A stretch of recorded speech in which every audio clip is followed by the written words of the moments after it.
Come to think of it. Tiempo.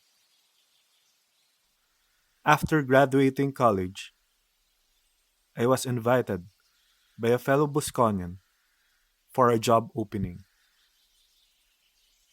A pharmaceutical company who is in need of a graphic designer to do their marketing collaterals. Ecstatic I was.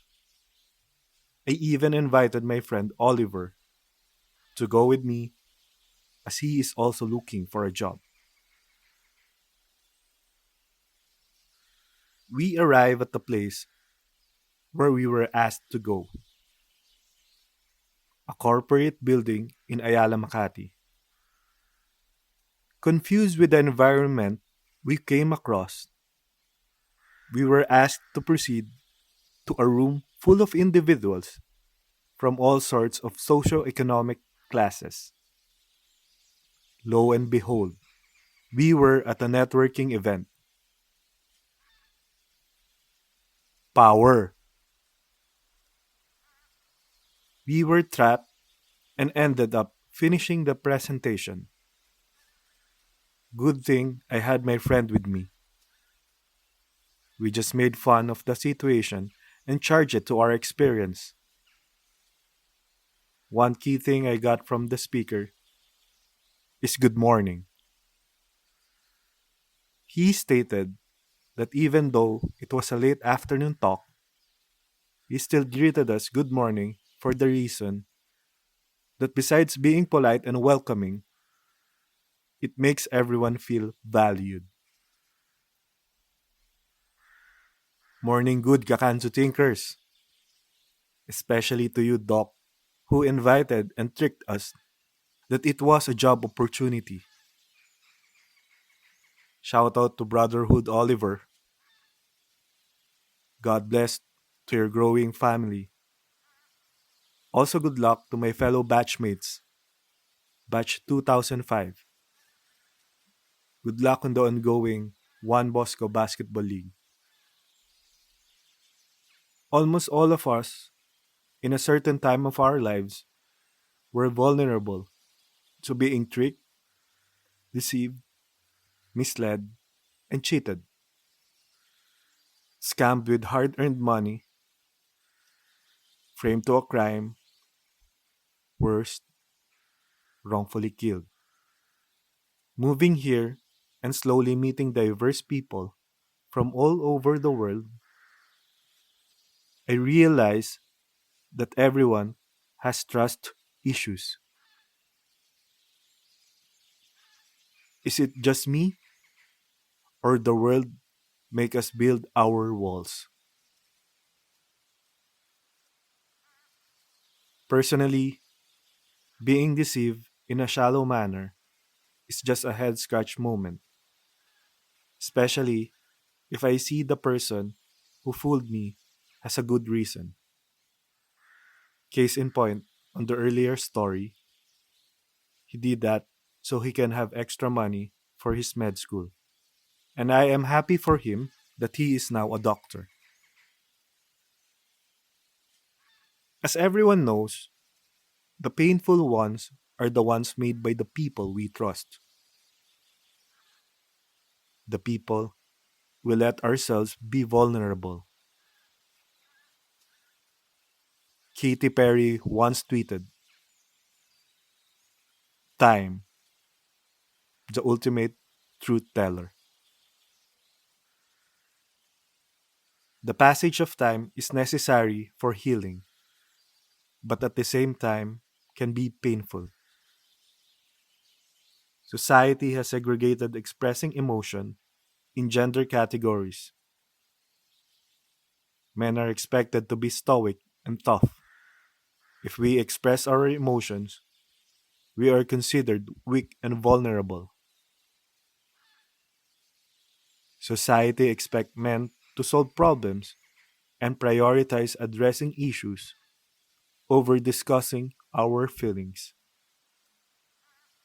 Ironically, this social conditioning resulted in more or less problems. I am not discrediting what positive result it gave us. I am just stating the fact that it caused harm too. All of my exes would agree that I had anger issues when I was younger. I can openly say that the younger version of me is an asshole. I think most people still consider me as one. I would be lying to myself if I would say it doesn't affect me. In fact, it made me more driven to prove them wrong. I thought I was making the right decision by being fueled by fire, but I was wrong. I learned my lesson the hard way. That's the reality of life, right? We win some, we lose some.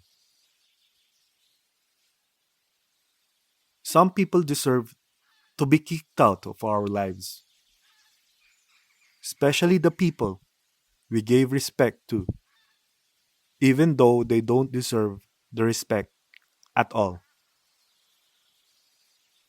I value family, even though my parents think I don't care.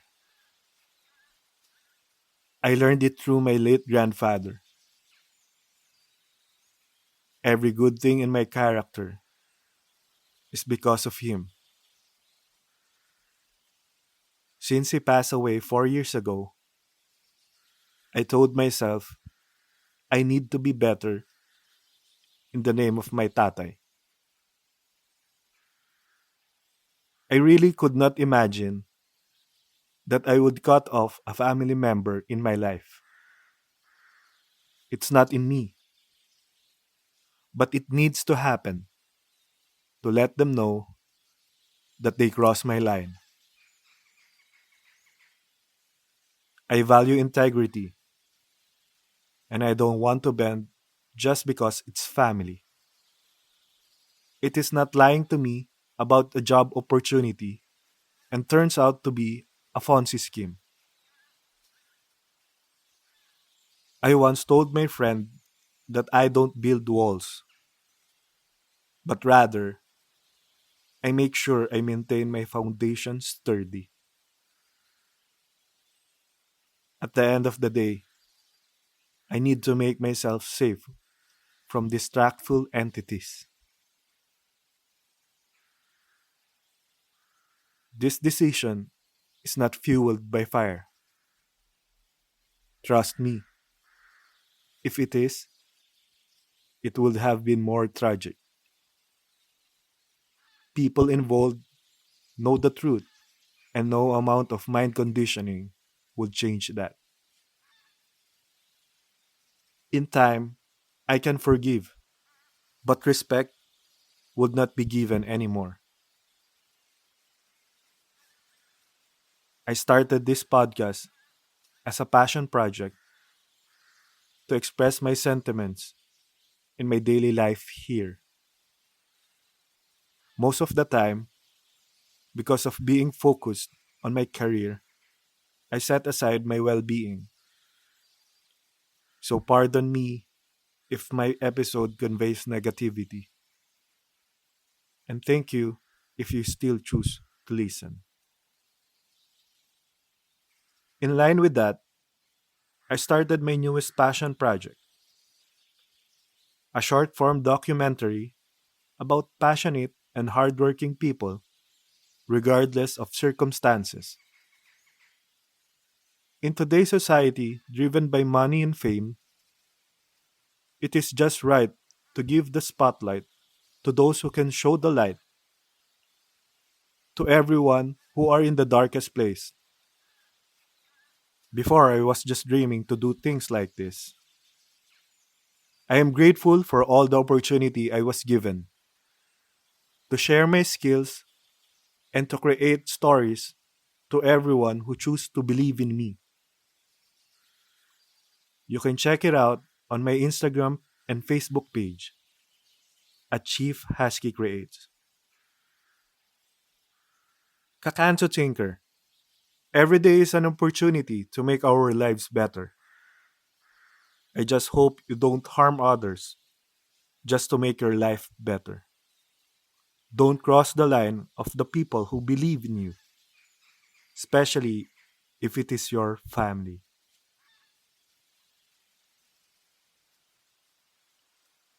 This episode should have been recorded and released last week, but unfortunate events transpired and made me think if I should release this or not.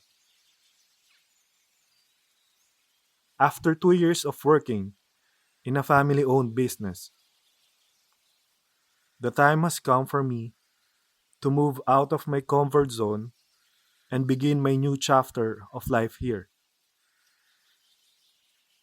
I will be forever grateful to the Malakov family, especially to Mr. Rochelle, as he gave me the opportunity and the trust to serve them and to showcase my skills and talent. 2 years ago, I was looking for a job, but instead, I found a family. Choose life. Padayon.